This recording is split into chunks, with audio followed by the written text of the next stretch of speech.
तेरा हूँ गुलाम राधिके, जपू मैं तेरा नाम राधिके। मैं तेरा हूँ गुलाम राधिके, जपू मैं तेरा नाम राधिके।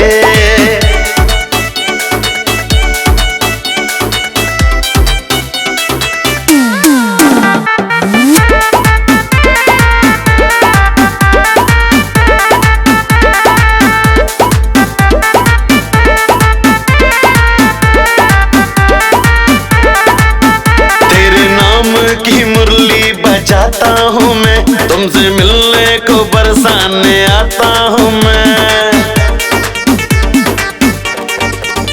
तेरे नाम की मुरली बजाता हूँ मैं, तुमसे मिलने को बरसाने आता हूँ मैं। तुम झूठे हो कान्हा हो छड़िया बड़े, मुझे सब है पता मेरे पीछे पड़े। चाहे झूठा कहे ये जमाना, मैं हूँ तेरा बस तेरा दीवाना।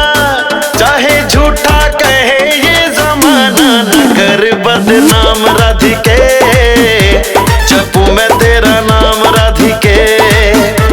न कर बदनाम राधिके, जपू मैं तेरा नाम राधिके।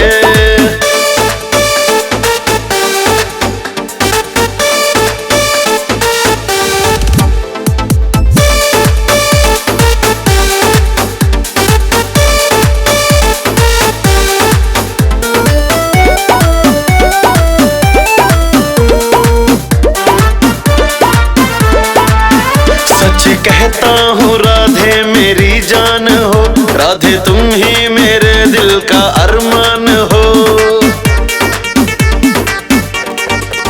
सच कहता हूँ राधे मेरी जान हो, राधे तुम ही मेरे दिल का अरमान हो। तेरी बातों